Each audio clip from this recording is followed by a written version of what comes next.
بسم اللہ الرحمن الرحیم۔ السلام علیکم دوستو، حضرت ابراہیم علیہ السلام کو اللہ تعالیٰ نے اپنا خلیل کہا ہے۔ یاد رہے کہ خلیل گہرے اور جگری دوست کو کہا جاتا ہے۔ ہم اپنے چینل پر آپ علیہ السلام کی زندگی پر پہلے بھی ویڈیو اپلوڈ کر چکے ہیں، لیکن دوستو آج کی ویڈیو میں ہم آپ کو حضرت ابراہیم علیہ السلام کی شادی کا عجیب واقعہ بتانے جا رہے ہیں، جو ایک حیرت انگیز واقعہ ہے۔ اس کے واقعے کے علاوہ ہم آپ کو یہ بھی بتائیں گے کہ حضرت ابراہیم کی کتنی بیویاں تھیں اور آپ کی کس بیوی سے کتنی اولاد تھی۔ لہٰذا آپ نے ویڈیو کو سکپ نہیں کرنا اور ویڈیو کو آخر تک ضرور دیکھنا ہے۔ ویڈیو کا باقاعدہ آغاز کرنے سے پہلے آپ سے درخواست ہے، اگر آپ ہمارے چینل زما وائس کی ویڈیو پہلی بار دیکھ رہے ہیں اور ابھی تک آپ نے ہمارا چینل سبسکرائب نہیں کیا تو ابھی ہمارا چینل سبسکرائب کریں اور ساتھ ہی لگے بیل کے بٹن کو بھی پریس کریں تاکہ آپ کو مستقبل میں ہماری اپلوڈ ہونے والی مزید ویڈیوز کا نوٹیفیکیشن ملتا رہے۔ پیارے دوستو، روایات میں آتا ہے کہ مسلسل 40 دن تک آتش کدہ نمرود میں رہنے کے بعد جب حضرت ابراہیم علیہ السلام اس آتش کدے سے باہر آئے تو ملک شام کی طرف چل دیے۔ وہاں جا کر ایک شہر جو خزائن الوجہ کہلاتا تھا، آپ علیہ السلام نے وہاں قیام کیا۔ اس شہر میں پہنچنے کے بعد کیا دیکھتے ہیں کہ ہزاروں آدمی نفیس لباس پہن کر ایک عظیم الشان میدان کی طرف چلے جا رہے ہیں۔ حضرت ابراہیم نے یہ دیکھ کر لوگوں سے دریافت کیا کہ تم کہاں جا رہے ہو؟ انہوں نے کہا یہاں ایک بادشاہ کی شہزادی ہے اور وہ صاحب جمال ہے، اور یہ خیال کیا جاتا ہے کہ اس جیسا آج سارے عالم میں کوئی نہیں۔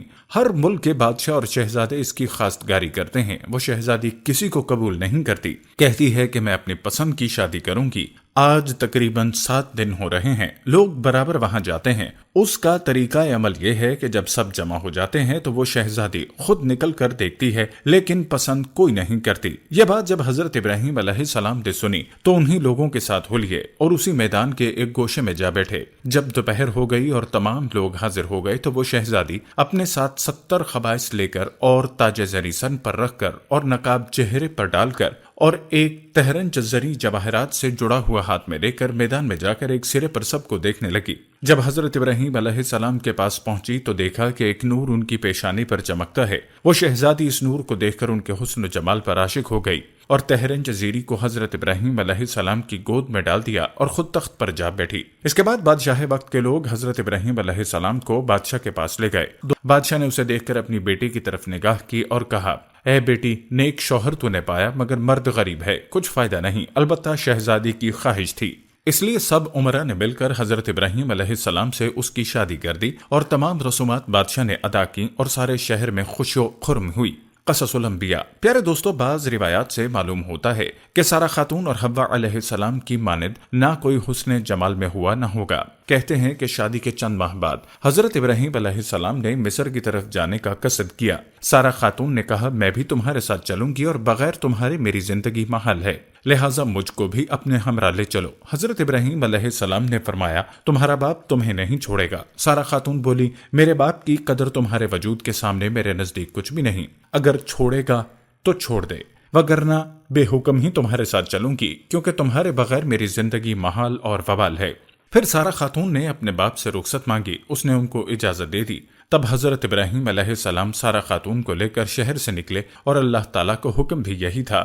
کہتے ہیں راستے میں کچھ لوگوں نے کہا، اے حضرت ابراہیم علیہ السلام، مصر کا بادشاہ بہت ظالم ہے اور وہ عورتوں کی خواہش بہت رکھتا ہے، اور بالخصوص عروس نو کا بہت زیادہ شائق ہے اور بہت جلد اس کی طرف مائل ہو جاتا ہے۔ اس کے راستے پر 10 آدمی متعین رہتے ہیں، جو کوئی مال و اسباب مصر لے جاتا ہے تو اس کو پکڑ کر اس سے اس کا مال محصول لیتا ہے، اور اگر کوئی سوداگر عورت کو ساتھ لے جاتا ہے تو اس عورت کو اس سے چھین لیتا ہے۔ دوستو، آپ کو بتاتے چلیں کہ یہاں سے حضرت ابراہیم علیہ السلام کی دوسری شادی کے تذکرے کی ابتدا ہو رہی ہے، لہٰذا ویڈیو کو آپ نے سکپ نہیں کرنا۔ لوگوں کی باتیں سن کر حضرت ابراہیم علیہ السلام اندیشہ کرنے لگے، کیونکہ حضرت ابراہیم علیہ السلام ناموس میں بزرگ تھے اور سارہ خاتون کے برابر حسینہ سارے جہان میں کوئی نہ تھی، اور اس راہ کے سوا جانے کے واسطے کوئی دوسری راہ بھی نہ تھی۔ کہتے ہیں کہ حضرت ابراہیم علیہ السلام نے ایک صندوق بنا کر سارہ خاتون کو اس میں چھپا کر کفل لگا دیا اور صندوق کو اونٹ پر کسوا دیا۔ جب شہر میں جا پہنچے تو محصول والے آ کر صندوق کھولنے لگے تاکہ اس کی جنس دیکھ کر اس کے موافق اس کا محصول لیں۔ اس پر حضرت ابراہیم علیہ السلام نے فرمایا، صندوق مت کھولو، اس کا محصول جو ہوگا میں دوں گا۔ اگر تم یہ چاہو کہ صندوق کے وزن کے برابر سونا چاندی بھی لو تو وہ بھی تم کو دی جائے گی۔ یہ سن کر ان لوگوں کو اور بھی زیادہ اشتیاق ہوا کہ نامعلوم اس میں کیا چیز ہے، ضرور کھولنا چاہیے۔ چنانچہ انہوں نے بالاسرار اس صندوق کو کھولا۔ تو دیکھتے ہیں کہ ایک عورت صاحب جمال و حسن آفتاب کی مانند اس میں بیٹھی ہے، جس کا ثانی اگر تلاش بھی کیا جائے تو ملنا ناممکن ہے۔ جب محصول والے حضرت ابراہیم علیہ السلام اور سارہ خاتون کو بادشاہ کے پاس لے گئے تو بادشاہ ملعون نے پوچھا، یہ عورت تمہاری ہے؟ حضرت ابراہیم نے بادشاہ کو جواب دیا جو اسلامی جواب تھا۔ آپ علیہ السلام نے فرمایا، یہ میری بہن ہے۔ یاد رہے کہ بیوی کو بہن کہنا سابقہ شریعت میں درست تھا۔ یہ جواب سن کر اس ملعون نے کہا، تم اپنی بہن کو مجھے دے دو۔ تب حضرت ابراہیم علیہ السلام نے فرمایا، وہ اپنی ذات کی مالک ہے۔ سارہ خاتون نے کہا، پناہ مانگتی ہوں میں اللہ تعالیٰ سے۔ وہ ملعون یہ سن کر ہنسا اور حکم کیا کہ ان کو حمام میں لے جاؤ اور نہلا دھلا کر اور لباس فاخرہ پہنا کر خوشبو سے معطر کر کے میرے پاس لاؤ۔ ملعون کے حکم پر ایسا ہی کیا گیا۔ روایات میں آتا ہے کہ اللہ تعالیٰ نے حضرت جبرائیل علیہ السلام کو بھیجا کہ پردہ حضرت ابراہیم علیہ السلام کی آنکھوں سے اٹھا دیں تاکہ حضرت ابراہیم علیہ السلام وہ تمام گفتگو جو ملعون حضرت سارہ خاتون کے ساتھ کرے سن سکیں اور ان کے تمام حالات آنکھوں سے دیکھیں۔ جب جمال مبارک حضرت سارہ خاتون کا اس ملعون نے دیکھا تو فوراً اس نے دست درازی کا قصد کیا۔ اسی وقت اس کا ہاتھ شل اور خشک ہو گیا۔ پھر اس نے چاہا کہ بے ادبی کرے، تب اللہ تعالیٰ کے حکم سے اپنے زانوں تک زمین میں دھنس گیا۔ جب اس کا کوئی بس نہ چل سکا تو کہنے لگا کہ یہ عورت تو جادوگر ہے۔ حضرت سارہ خاتون نے اس ملعون سے کہا، اے بدبخت، میں جادوگر نہیں، لیکن میرا خامند خداوند قدوس کا دوست ہے جو سب کی نگہبانی کرنے والا ہے اور خداوند کریم کی درگاہ میں دعا کرتا ہے تاکہ تو مجھے بے عزت نہ کر سکے۔ دوستو کہتے ہیں کہ یہ سن کر اس نے توبہ کی، فی الفور ہاتھ اس کا درست ہو گیا۔ زمین بھی پھر جب دوسری مرتبہ سارہ خاتون کی طرف نگاہ بد سے دیکھا تو اسی وقت اندھا ہو گیا۔ تب اسی ملعون نے کہا، اے بی بی معصوم، میرے حال پر دعا کرو اور میں اس کام سے ہمیشہ کے لیے توبہ کرتا ہوں۔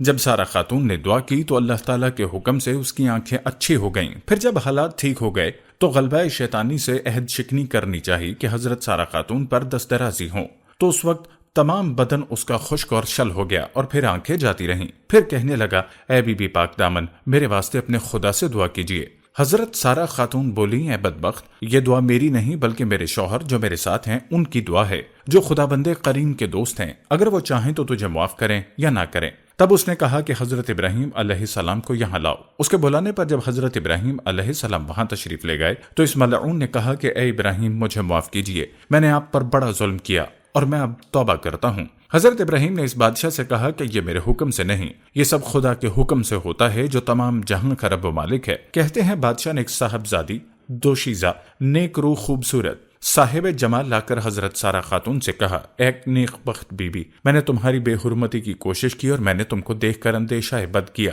تمہارے عفو یعنی معاف کرنے کے شکرانے میں یہ بی بی ہاجرہ تم ہی کو دیتا ہوں، اور جو گناہ مجھ سے ہوا معاف کیجیے۔ کہتے ہیں یوں حضرت ابراہیم علیہ السلام حضرت سارہ اور حضرت بی بی ہاجرہ کو لے کر کنعان کو چلے۔ راستے میں حضرت سارہ خاتون اپنا حال جو بادشاہ کے ہاں گزرا تھا بیان کرنے لگیں۔ حضرت ابراہیم نے کہا، اے سارہ خاتون، تم خاطر جمع رکھو، اب کچھ اندیشہ مت کرو۔ اللہ تعالیٰ نے اپنے فضل و کرم سے میری آنکھوں کے سامنے پردہ غیب اٹھا دیا تھا۔ جو باتیں تجھ پر گزرتی تھیں مجھ پر سب ظاہر ہو جاتی تھیں، اور جو تم کرتی اور کہتی تھی سو وہ میں دیکھتا اور برابر سنتا تھا۔ کہتے ہیں اس کے بعد حضرت سارہ خاتون نے بی بی ہاجرہ کو حضرت ابراہیم علیہ السلام کی خدمت میں دے دیا۔ مصر سے نکلے ہوئے 10 سال کا عرصہ گزر چکا تھا، لیکن حضرت سارہ اولاد کی نعمت سے اب تک محروم رہیں، حالانکہ اللہ تعالیٰ نے حضرت ابراہیم علیہ السلام سے اولاد دینے کا وعدہ فرمایا تھا۔ حضرت سارہ خاتون نے حضرت ابراہیم علیہ السلام سے کہا، مجھے تو اولاد کی طرف سے نا امیدی ہو چکی ہے، اب ہاجرہ سے عقد کر لیجئے کہ اللہ تعالیٰ نے اولاد دینے کا وعدہ فرمایا ہے تو شاید اسی سے کوئی اولاد ہو۔ کہتے ہیں کہ حضرت ابراہیم علیہ السلام نے حضرت سارہ خاتون کی خواہش کے موافق حضرت بی بی ہاجرہ سے عقد کر لیا۔ اللہ تعالیٰ کی شان کے 1 سال بعد ہی ان کے بطن سے حضرت اسماعیل علیہ السلام پیدا ہوئے۔ کتاب ازواج الانبیاء۔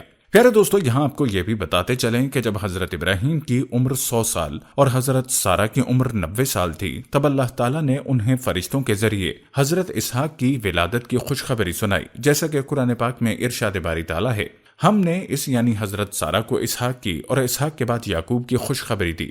اس نے کہا، آئے خے، میرے ہاں بچہ ہوگا، میں تو بوڑھیا ہوں اور میرے میاں بھی بوڑھے ہیں، یہ تو بڑی عجیب بات ہے۔ انہوں نے کہا، کیا تم اللہ کی قدرت سے تعجب کرتی ہو؟ اے اہل بیت، تم پر اللہ کی رحمت اور اس کی برکتیں ہیں۔ سورہ ہود آیت نمبر 71 سے 73۔ روایات میں آتا ہے کہ حضرت اسحاق کی پیدائش کے وقت حضرت اسماعیل کی عمر 13 یا 14 سال تھی۔